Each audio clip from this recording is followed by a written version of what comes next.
Well, good evening, ladies and gentlemen. Good evening and welcome. And thank you so much for joining me this evening on the Thursday, the 18th of the 9th, 2025. We're in September. And as you know, it's halfway in September already. I want to thank those who are joining me on Facebook, those who are joining me on YouTube, those who are joining me on TikTok as well. And if you're on YouTube, you can look on the YouTube, you can see there's a new change, a new banner which is up there, a new profile picture which is up there as well. And I'd like for you to actually join the YouTube platform, and it is Silburn TV, which is over there. And one can actually see, and the YouTube channel is Silburn TV as well. Uh, we got to utilize all the different spaces: YouTube, Facebook, Instagram, TikTok, you know, and also LinkedIn as well. We're in this space now, this social media space. We got to capitalize on everything.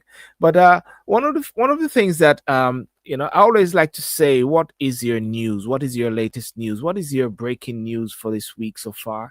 There's so many things which are happening out there in this world today. One of the pressing thing, of course, is that Donald Trump just did a whistle stop to the UK, and he's gone back to the States. A couple of people said to me, they sent me messages and they say, "Can you keep him? Can you keep Donald Trump?" I said, "No, I'm gonna have lunch with him and send him right back."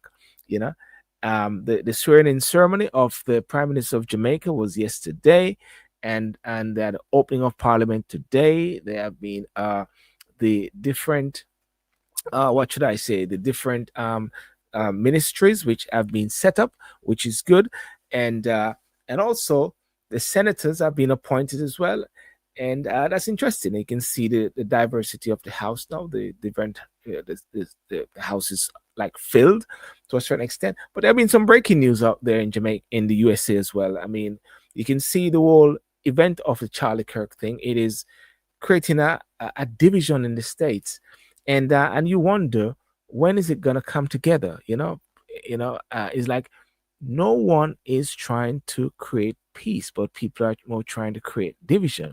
But ladies and gentlemen, before I go any further, let's start the show.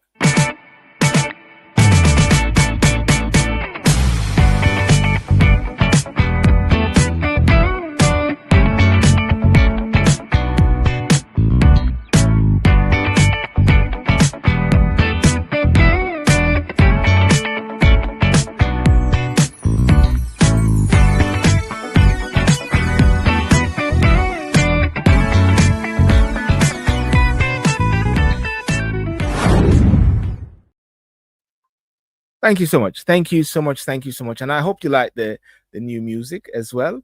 You're going to evolve. I've got the other music which I've got. I got two different music, learning and developing as well. And I think it's good for things. What I would like to say to you is to like and to share, and if you dislike, I'm gonna find you. you know. And thank you for those who are on TikTok. Thank you everyone for coming on. And please do share the screen, share the page. Donald Trump came into the UK just a few days ago, and I wish to stop in a way. This was under the invitation of the King of England when the Prime Minister Keir Starmer went and met with him, and he handed him a letter and he said, "This is for you from the King." And Donald Trump was putting it in his pocket or putting it away, and Keir Starmer said, "You need to read it." And when he read it, he said, "Wow, wow, this has never happened before. It has never happened before where a sitting president has been invited twice for a state visit to the UK, to the United Kingdom." So that was the first time that happened. And Donald Trump was very warmed by that and thrilled by that because, of course, he's got a level of history in Scotland, in the UK. I think his grandmother or so is from the UK or so. So he find that very thrilling.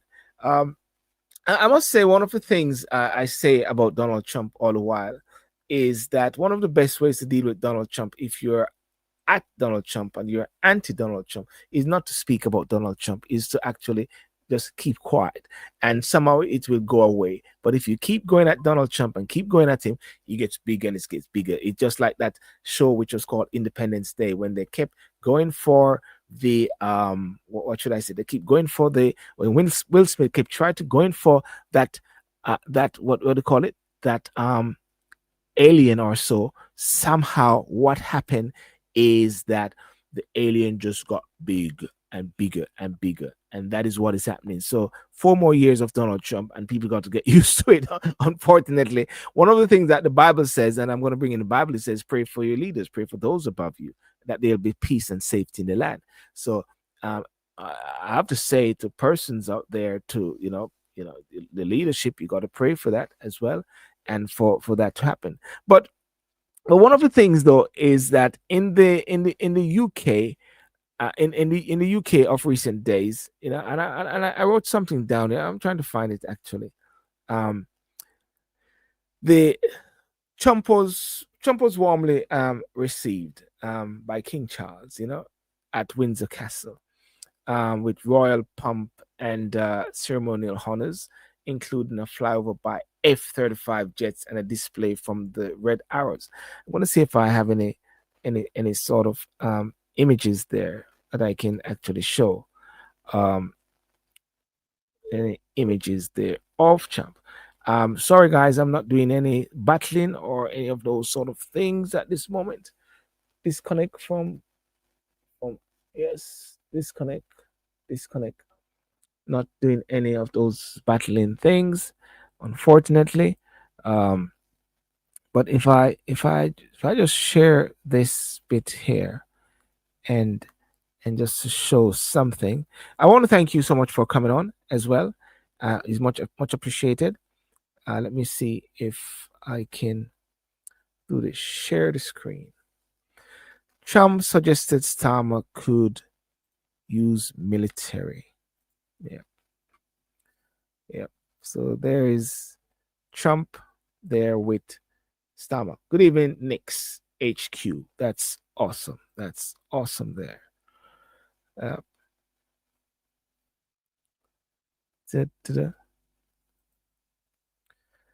it says some of the one of the things though, and if I look at this here, this is some of the key takeaways from this trip here. It is phenomenal, you know. As I said, Donald Trump 2025 state visit held from September the 16th to the 18th was marked by both symbolic. I need to, yeah, by both symbolic and highs and contentions. Trump was warmly received by King Charles at Windsor Castle with royal pomp and ceremonial honors, including a flyover by F-35. The visit resulted in the signing of a historic science and technological agreement between the US and the UK, expected to boost investments in AI, quantum computing, and nuclear energy.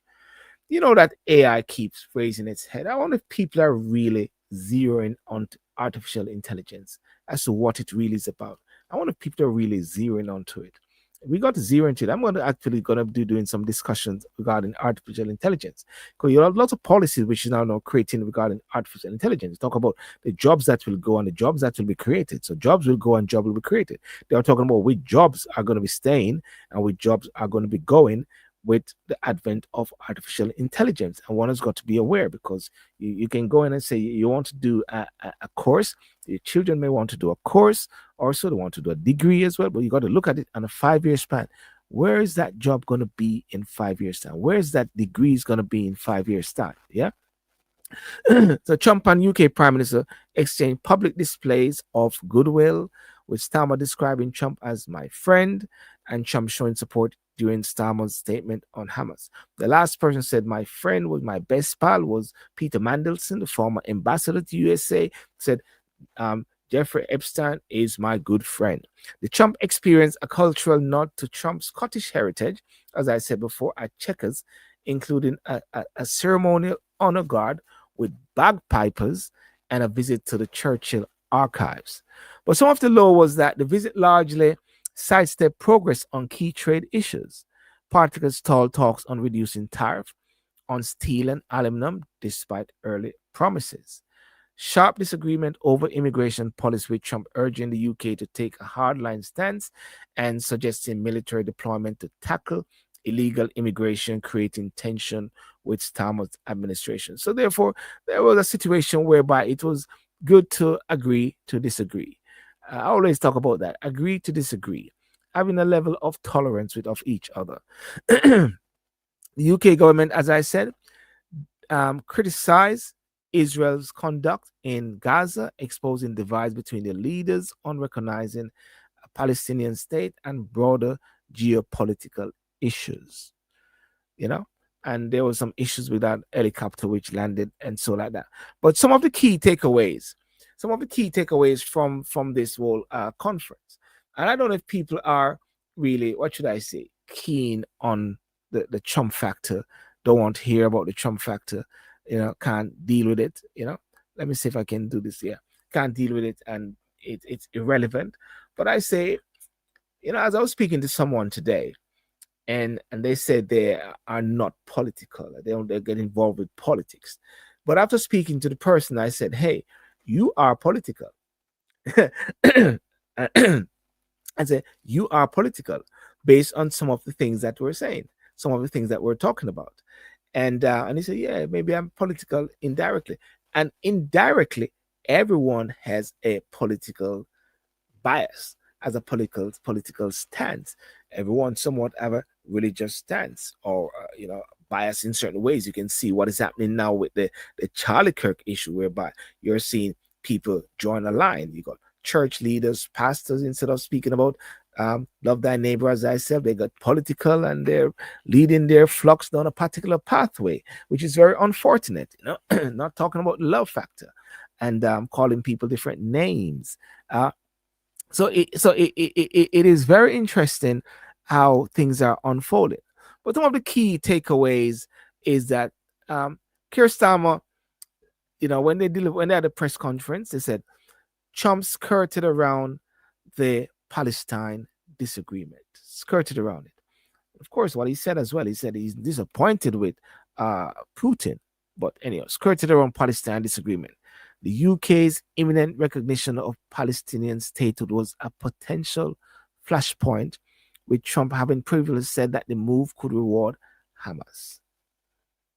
But asked directly about the UK plan, Trump merely noted that he had a disagreement with Starmer on the issue, and adding for good measures that it was only a few disagreements with the pair. Thank you so much, guys, for coming on. Much appreciated. Starmer emphasized that the timing of the UK decision, which is set to take place in the coming days, had nothing to do with Trump's visit, which should be seen in the context of an overall plan for peace in the Middle East. Can there be peace in the Middle East? Right? Can there be peace in the river? Well, there's a song that peace be still, or peace like a river, And he added that Hamas, a designated terror group in the UK, could play no part in any future Palestinian state. Comments were warmly welcomed by Trump, with the US president reaching across his podium to give Starmer a pat on the back. So it was like a buddy thing, like, in a sense. It was more like Trump went for a little holiday ride or so, come to the UK, getting like props with the king as well. Because he loves I believe Americans love the royal family. That's one of the things they say. The royal family is like something of a fairy tale in a nature, so they love that. And Trump loved those sort of things. So it's appeasing to the egoistic mentality of Trump. Like and share, ladies and gentlemen, those on TikTok. Thank you so much for coming on. Please like and share. And thank you. I'm live on my YouTube channel talking about in review as to what are some of the top news you would say of the week so far. I like to ask person, what do they say is it their top news of the week? Trump was also given a chance to comment on another tricky political issue, his effort to stop illegal arrivals into Britain amid record numbers of small boat crossing in the English Channel this year. This time over, the US president did not mince his word, suggesting Starmer should potentially involve the military and warning that illegal migration destroys countries from within. What do you say about that? Didn't say migration. What he said was illegal migration destroy countries from within. I was speaking to someone today, and they were saying they're not happy with certain rhetoric when it comes down to Muslim, but they can understand the whole aspect with the boat people coming into the country. And they say some of the narratives need to be qualified, need to be narrowed down as much as possible. Trump referred to his approach of securing the U.S. border and said the pair had discussed the issue during their private meeting earlier. Now, years ago, for Trump to have some sort of private meeting, many people would say there's fear and they worry about these private meeting that Trump had, this private meeting that he had with Putin. But that was some years ago. But now that has changed. That has changed whereby everyone knows that Trump is not messing around. He's put himself forth as the boss, as the, what should I say, the Don. And there's no doubt about that. the tough talk on Ukraine and air where the pair were seemingly united was in condemning uh, Russia over its full-scale invasion of Ukraine. Trump said earlier this week said he could impose tougher sanctions on the country if NATO allies meet certain conditions. Right. Starmer condemned recent Russian missile articles that saw damage to the British Council building in Kiev. Right. Free speech flashpoint avoided. That is something which was avoided. Potential point of tension was the subject of free speech, and that was after Trump's Vice President J.D. Vance scathing a talk on European democracies, including the UK, over the issue earlier this year. I've been talking about free speech, and that's been one of a central topic that I have discussed on a few occasions, talking about freedom of expression, free speech as well. Is there anything which is deemed as free speech? Is there anything as free speech as well? And of course, what came out of it is that there is freedom of speech, freedom of expression, but it is how you amplify it and where you amplify the free speech, where you amplify it. Because to amplify it, you'll have to go onto platforms. You'll have to go onto TikTok. You'll have to go to Instagram. You're going to go to Facebook. You're going to go to YouTube. But therefore, in a way, there's certain things which are going to be breaching certain things like incitement to racial hatred, incitement to religious hatred, incitement in a certain way, racial overtone. Then what will happen is that those platforms will shut you down. Or just like one time, but they did. They suspended my platform for 7 days once because someone was saying some things and it actually went in. While this was a joke, but they actually said it was hatred. It was speaking hatred, which wasn't the case. But that was how it is. So therefore, these platforms have their own community guidelines and their spaces. And therefore, so freedom of speech, when you say, is there freedom of speech? Right? Is there freedom of speech? Free speech, flashpoint, avoided. But he asked whether he agreed with Vance and whether the issue remained an important area of disagreement with Starmer. Trump chose not to comment, instead moving to the next question.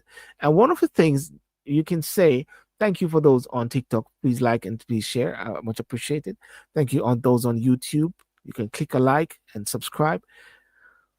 Trump has mellowed over the last time when he was on the platform. When he was president, he kept going at it. But in this case, what they say in Jamaica, he kept his mouth. Right? He kept his mouth and he sort of kept certain things for the peace, and maybe for the sake of the relationship that he had with the king and didn't want to upset certain things. So he avoided certain things and just moved on. Starmer promised the UK would protect free speech jealously and fiercely, calling it one of the country's founding values. But of course, when you see that massive march, which was taking place over the last week, a few days ago, you say, really, is there free speech? But he said free speech had to be balanced, which is the point here, against the need for protections, such as protecting children from pedophilia and those that peddle suicide online. The whole bit about Peter Mandelson came up, which was the elephant in the room. Peter Mandelson, of course, was the former ambassador to the United States, which was recalled just days before the President Trump came in. And that is because he was friendly with Jeffrey Epstein. And therefore, certain thing which was maybe hidden from the Prime Minister, that the Prime Minister had to sack him days before or a day before, the Prime Minister said, I have good confidence in my minister, in my ambassador. Likewise, they always say, I've got full confidence in my minister. I got full confidence. And whenever you hear the word, I've got full confidence in my minister, you know, definitely, without a doubt, that they're going to be going soon. Yeah. So the state visit are taking place, as I said, 1 week after Seer Keir sacked former Labour Minister Lord Mandelson on his ambassador to the USA. Referring to Mandelson as the elephant in the room, Sky News reporter Brett Rigby, which is always there, asked Trump if he had sympathy with the sacked Labour peer. And despite having shaken hands with Mandelson over earlier, Trump said, I don't know him. Actually, before suggesting Seer Keir would be the best place to speak on the subject. Trump disassociated himself totally from it. Of course, he could realize a couple of months ago they were in the office and he said, hey, I like your accent. Oh, you got a great accent, you know? So, you know, that's Trump. So that is one of the issues there in regards to the meeting with Trump. And if I just play a little bit there of the meeting, which was very interesting. Let me just get rid of that picture there and see if I can actually find this clip, if anything. Find that clip. Share screen. Oh yes, that's a good one.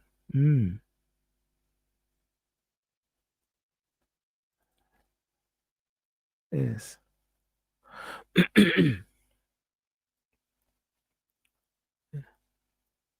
You've been in office, you've been incredibly successful in all but eliminating crossings on your southern border. Yeah. Meanwhile, illegal migration is at record levels in Britain. The Prime Minister is trying to tackle that. What advice would you give to the man standing next to you on trying to stop illegal migration in Britain? And Prime Minister, if I can just ask, the President is all about drill, baby, drill in terms of trying to secure American energy and cut bills for Americans. Meanwhile, you are turning Britain's back on oil and gas in favour of renewable energies, such as wind turbines. Why do you think that you are right and he is wrong?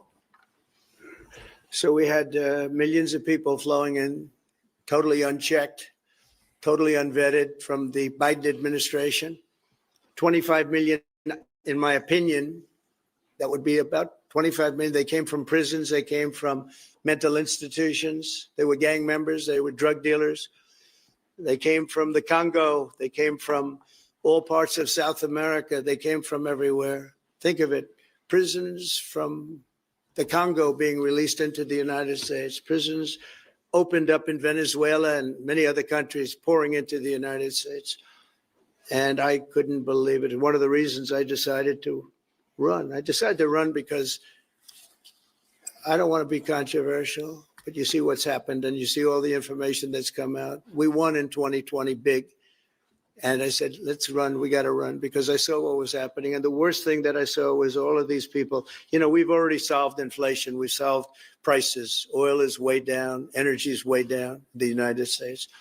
But what I saw happening with millions of people pouring into our country, I couldn't stand to watch it.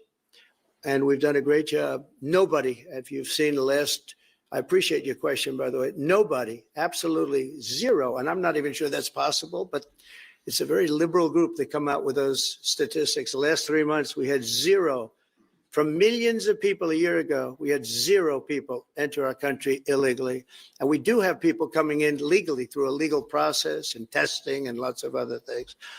I think it's very important, and we speak about it. And I think your situation is very similar. You know, you have people coming in, and I told the Prime Minister I would stop it. And it doesn't matter if you call out the military, it doesn't matter what means you use, but it's going to destroys countries from within. And we're actually now removing a lot of the people that came into our country. It's a very hard chore. We were given a very, very bad hand. Millions of people came in from prisons and mental institutions. We have to remove them. And we are removing them. We have no choice. And I feel very strongly about it. Thank you very much. Jack, let me just deal with the question of returns, because this is obviously an issue we're taking incredibly seriously. We've struck a number of deals, both on cooperation with other countries, because this is a problem right across Europe, to tackle the problem of actually breaking up the gangs that are running this trade. We have had a record number of returns, over 35,000 now since we came into office. That's the highest number for the best part of 10 years. We struck the returns arrangement with France. Well, anyhow, that is Keir Starmer, the Prime Minister, talking about the dealing with the migration issues, and so it was very interesting meeting that they have. Many people are saying if the Prime Minister is a drinker, then that is what he should be doing tonight, because it was a very successful trip by the president as well. So yeah, so in moving on from that, the other thing I just wanted to flag up is that interest rate was held. Interest rate was held at 4%. So that's one of the things. The big Bailey man, which is Andrew Bailey, which is the governor, kept the interest rate at 4%. So that's been a news. Nothing has changed there in regarding keeping interest rate at 4%. Now, something which has been brewing still, and I just want to flag it up as well, is before I go on to that bit, the look, the first migrant deported to France under the one in and out deal. The one in and out deal was whereby if persons coming on a boat, then the UK will take some and they send back some. What they say, the first flag carrying a cross-channel small boat migrant has landed in Paris under the UK-France agreement. This is a way the UK is trying with France to sort out the whole migration issue with the illegal persons coming in via boat. So it is not against migration, it's about illegal migration or illegal persons coming into the UK. The man, an Indian national, was removed from the UK on Thursday morning on an Air France plane. It comes after a little month since the UK and France agreed a year-long one in and out pilot scheme of exchanges of migrants in the hope of deterring small boat crossings. Right? And later on, the High Court rejected an attempt to temporarily stop another migrant, an Eritrean man, being removed to France, paving the way for the flight to take off early on Friday morning. So, is there success there? I mean, there was the whole thing regarding the Rwanda deal. The Rwanda deal didn't work, but they're trying something else, I guess. And this is one of the things I always talk about: policies. I always talk about, like, with governments, when they are supposed to be somewhat trying to work together to try to find a solution. But if one gets into power, then and is a change of government, then they will scrap that deal, and by scrapping that deal, they got to start again. So they said the Rwanda deal was not a very effective deal. So what they did, they scrap it, they shut it down, and they're trying to find something else to fix it.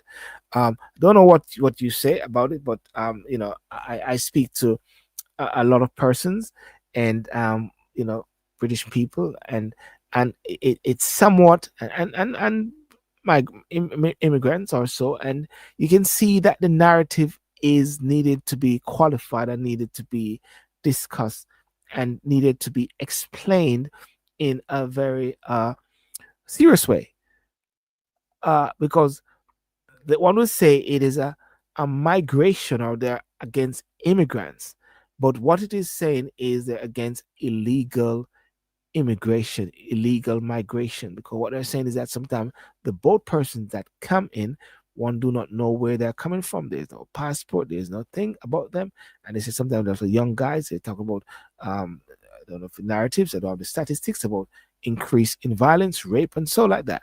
Yeah. So, in ruling after a 3-hour emergency on Thursday morning, Mr. Justice said on that there was no legal justification to delay the transport of the man to France. I know Nick Ferrari was trying to pin one of the ministers down to say it's not working, and she said, just leave it to the court to decide. And the initial injunction to stop it, but the High Court ruled against it, and now the guy had to go. His lawyers had argued that he may have been the victim of trafficking, and there had been assurance that the French would properly look after him. The Eritrean man said he fled his home country in 2019 because of a forced conscription and spent time in Ethiopia, South Sudan, and Libya before coming to Europe, and eventually making his way to Dunkirk to try across in England arriving on 6th of August, right? So what this is actually saying, therefore, is what to believe, who to believe. But anyway, that's the rule that they are setting out, that you know, the whole aspect of this, one for one, against the thousands and the hundreds. Well, what can I say? Anyhow, the next bit though, which I just wanted to touch on, and I don't know if persons are very, what should I say, aware of what is happening in the States, following the unaliving of Mr. Charlie Kirk. There's so much vitriol. Even Jimmy Kimmel from his program was actually sacked. Yeah. Jimmy Kimmel was actually sacked. Jimmy Kimmel, they said, and Donald Trump backs the broadcasting regulator in Jimmy Kimmel, saying Brendan Carr is outstanding. Jimmy Kimmel's show was suspended after he said the MAGA gang was desperately trying to characterize this kid who Charlie Kirk as anything other than one of them and doing everything they can to score political points. And these comments came after authorities in Utah said the alleged shooter was indoctrinated with leftist ideology. Before Jimmy Kimmel Live was pulled off the air by ABC, two powerful media companies influenced its ouster, Sinclair Broadcast Group and Nexstar Media Group. These two television giants own hundreds of local news stations across the U.S., including many ABC affiliates. Nexstar called the comedian remarks both about Kirk's offensive and insensitive at a critical time in our national political discourses, saying it would stop airing his show for the foreseeable future. Right? Now, the interesting thing about this is that free speech that's the whole thing about free speech. How free is free speech, that they will say? Yeah? How free is free speech? Because I was listening to a guy the other day, and he kept putting out and highlighting persons who say things of a derogatory nature, things who are maybe applauding, gloating. And by putting these out, he said, now this is a person that I'm going to make them famous. And what he did was do a research on the persons, look for their TikTok handles, their in Instagram or whatever, find out where they work. And it's, oh, I don't know where they work. Oh, I found where they work. And then after that, then people bombard that particular employer of that person. And most of them getting sacked. Freedom of speech, freedom of expression. So therefore, at the same time, in one breath, you're saying you want freedom, but at the same time, you're shutting down persons from speaking freely. And it's a catch-22 situation when it talks about empathy. But I think the bigger picture is that America is always at a crossroad. Always at a crossroad. Because you're now having a situation where preachers now, sometimes it's like they're taking certain narratives and now they're preaching it in their pulpit, right? I don't know. It's like the flock sometimes is so vulnerable of what these preachers are saying, and it's taking America down a particular path. I don't know, it's taking America down a particular path, and when you see that, you're going to say this question: where is good sense? Where is objective sense in all of this? Where is it? And that is what is happening in America at present. There are a couple of preachers I'm going to listen to, later, to hear their stance on the whole thing. But everyone is making sure that they go viral. Everyone is making sure. I don't know if it's a viral issue or what, or to try to make sure that they are in the space. Sometimes people are even messaging me and say, have you seen this? Have you heard this? And then you realize and say, hang on a second. As Isaac Buchanan will say, context matters. Context matters as to what exactly are they saying? What exactly was the person saying? Did the person warrant that? And so lots of persons are now, losing their jobs, getting a bit upset because they've got their family, and as a result of that, they're peed off by people reporting them to their boss, and some of them are sorry for what was said and everything like that. And it is a whole heap of mess presently in the states. Yeah, whole heap of mess in the states at this present time. But that is something that America has got to deal with, and I believe it is something that is going to be deal with. Sorry, not taking any messages there, but the latest thing that I just want to talk about is Jamaica has now moved on. And when I say moved on, the prime minister is now sworn in, and also the different members of parliament are in. They've been sworn in, and some of them are now getting their instrument for office as well. And the speaker is back again, which is the prime minister's wife. Yep. Whether we like it or not, that is it, and it's moving on. And the good thing about it is that there's now 28 MPs for the PNP and 35 for the JLP. And I wanted to watch. I wanted to see something here. I think I have a clip of a bit of the swearing in Parliament today in Jamaica. It's very interesting.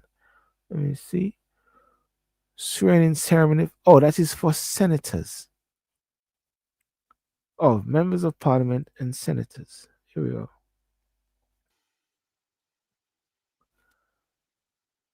You hear it? Audrey Patrice Marks.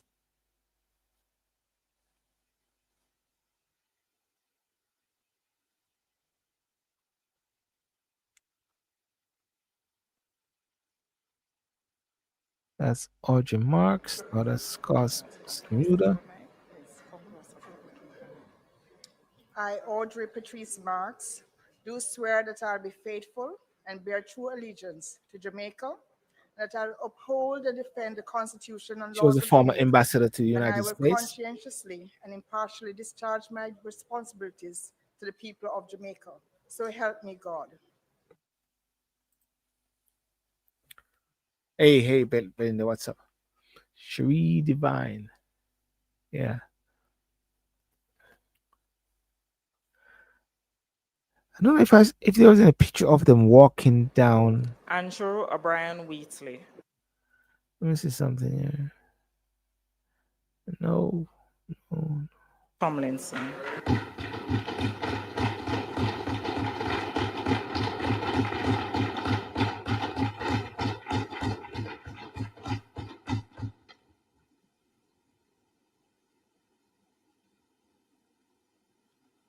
Thank you. I, Cleveland Matthew Tomlinson, do swear that I will be faithful and bear true allegiance to Jamaica, that I will uphold and defend the Constitution and the laws of Jamaica, and that I will conscientiously and impartially discharge my responsibilities to the people of Jamaica. So help me God.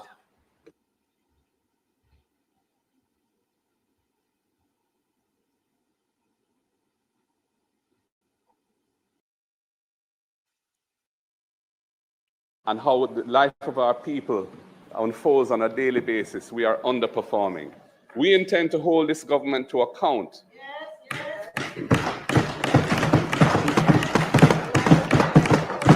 For all the promises that they made to the people of Jamaica in the course of the last election in seeking a third term of office and in achieving higher levels of performance than they've been able to achieve thus far. And we intend to also put forward our own proposals as to how we would do that so that Jamaica could be a place in which the aspirations of our people can be met right here on this rock and not by way of having to migrate or seek solace elsewhere. The Jamaican people are a great, proud, and powerful nation, but we are not yet achieving our destiny in the critical areas that would make the life of our people more bearable and where there'd be a sense of hope and a sense that this country that we live on can give to our people what they need to feel comfortable and live a high and good quality of life. I close by thanking the staff of Parliament for the service that they render to us day in, day out when we're here, and even when we're not here, I know the work goes on. And I would also just like to congratulate our athletes who are in Japan performing at such a high level, bringing more gold, more silver, more fame and more fortune to our lands and helping to reignite brand Jamaica in the area of athletics. We want to big them up and thank them for their service. And of course, Shelly Ann Fraser-Price, who has now ended her international athletic career. A special shout out to her for her tremendous career. Yes. And on a sad note, we lost one of Jamaica's greatest footballers in the last week or so, Alan Skill Cole. And I want to use this opportunity to express condolences to his family and friends.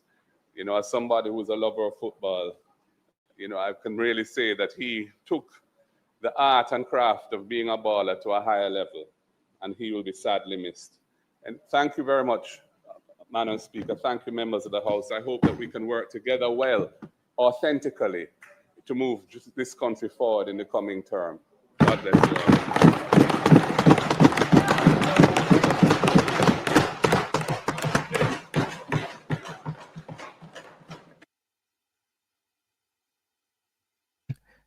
And now you're going to have the Prime Minister is going to come up now. I think I saw that. Thank you, Leader of the Opposition. Next to his feet is our Prime Minister and Minister of Defense, Economic Growth and Infrastructure Development.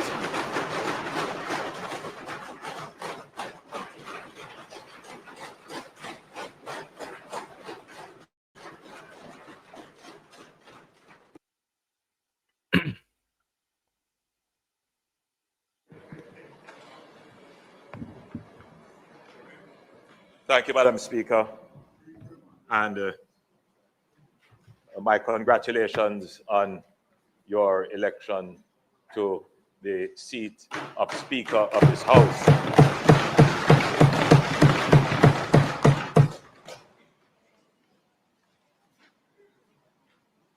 It is with profound humility and renewed resolve that I rise to address this honorable House on this historic day, the swearing in of the newly elected members of Parliament and the swearing in of the members on this side who will form the government for a third consecutive term.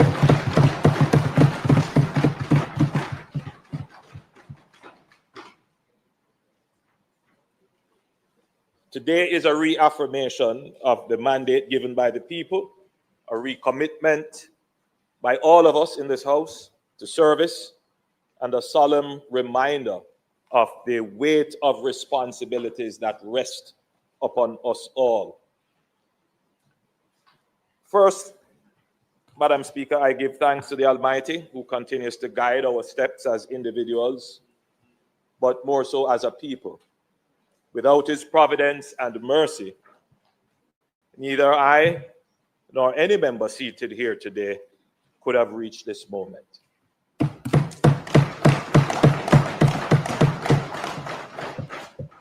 I extend gratitude to the people of West Central St. Andrew who have sent me here, but to the people of Jamaica who have participated in the democratic process, whether or not they voted for me or not, that they have participated is the important thing. It is they who have established the government. Of course, Madam Speaker, I express gratitude to you and the rest of my family, and indeed to my colleagues in the Jamaica Labour Party, the tireless campaigners, workers, and supporters who have kept faith with our mission, vision, and movement. Honorable members, whether you sit on the government benches or on the opposition side, let us never forget that we are here not for ourselves, but for Jamaica. Each of us sent here by the people to carry their concerns, to amplify their aspirations, and to frame into law and policy the hopes and. Okay, that is the Prime Minister of Jamaica at the swearing at the opening of Parliament today, which is going on live. Well, I think it just completed or so. So that was it there, and things are now progressing as much as possible. I know there's been some talk about wanting, what he said, time to move on. Election is over, but I think that Mark Golin alluded to that there are some issues regarding the election that need to be addressed. So it's not really that over. And I think what the Prime Minister is talking about is like forgetting certain things. It's over, but there are certain issues. I keep hearing a lot about corruption. I keep hearing a lot about allegation. I keep hearing a lot about buying of votes. And I always keep saying all the while, buying a vote is one thing, but of the years I've been hearing that. But never ever have I seen some evidence or it has been proven to a certain extent. Never ever. But they always keep talking about it. You know, buying of votes, buying of votes, buying of votes, but never ever seem to prove it. Maybe one day the penny will fall when the people will say that who is going to be the one that investigate these things? But I say, who is going to be the one? What is going to have to be the police, or in a respect, that investigate these things. So it is a very interesting bit, and I think, as I say, Jamaica is at a threshold of something, and I believe with the balance of power now, we're going to see things unfold. The whole bit about constitution reform, they sort of mention it, but I also noticed that they in the list, and I got the list of members of parliament, well, ministers. The ministry hasn't really changed that much. The different ministers hasn't really changed that much.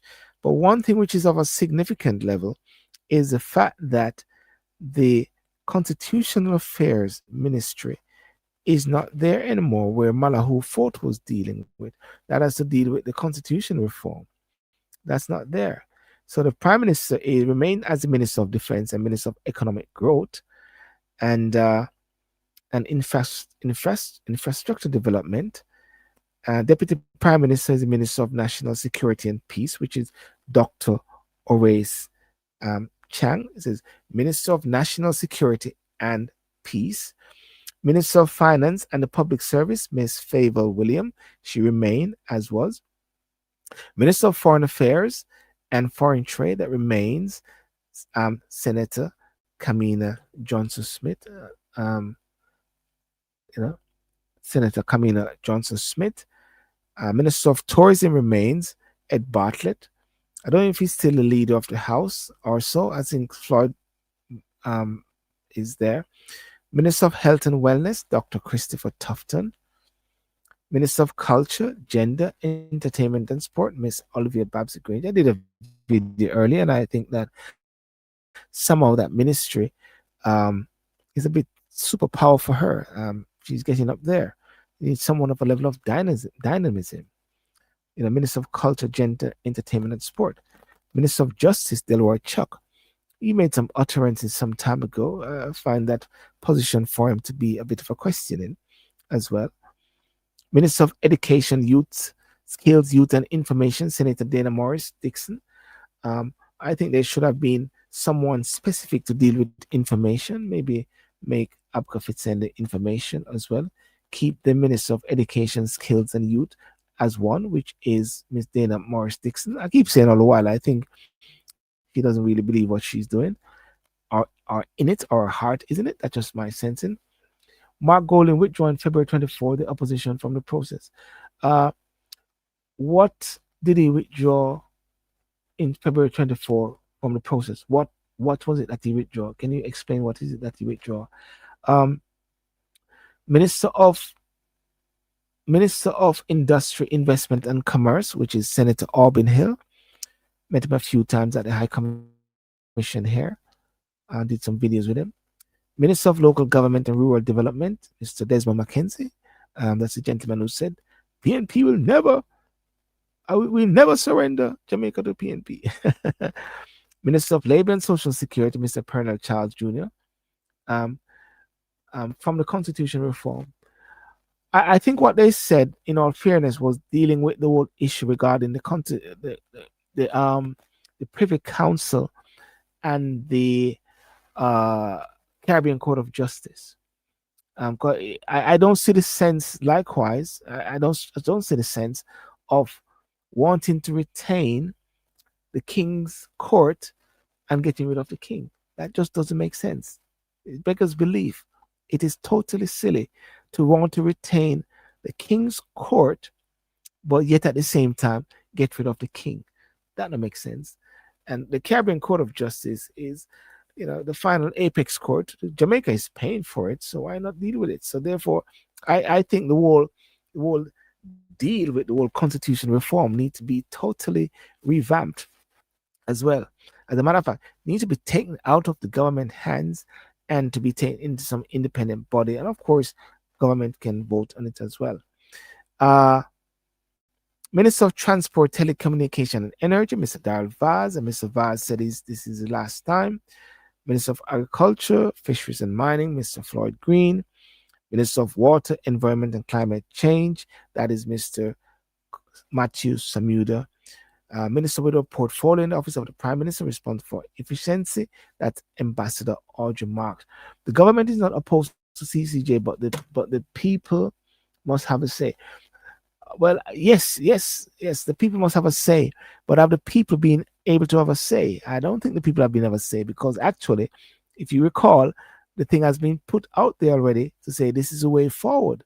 And they talk about even not having they want a ceremonial president, not an executive president. And I believe an executive president is the best, whereby the people are able to vote for such a person. So this is not supposed to be a JLP or a PNP thing. This is supposed to be a people's thing, and therefore it should not be led by government. It should be led by the people, and then the government can have a look into it and say, because this is what the people want, as much as possible. That's my personal view, anyhow. Minister of Water Environment, that's Matthew Samuda. Minister of, so therefore you got 4 ministers who are in the Prime Minister's under his charge. Minister with a portfolio, Ambassador Audrey Marks. Minister with a portfolio, Mr. Andrew Wheatley. Minister with a portfolio, Mr. Robert Montague. And Minister with a portfolio, Mr. Robert Morgan. I still question as to why the need for these ministers with a portfolio at the same time. And but anyway, that's the whole bit. So Kamina Elizabeth Johnson Smith, she's a senator. Auburn Rochester Hill, he's a senator. Dana Morris, Elizabeth Dixon, senators, which have been appointed, and have been appointed different. So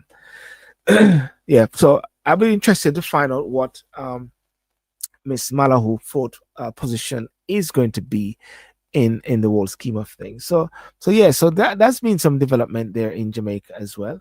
We'll watch your space as well. So that's it for tonight. Things are moving on.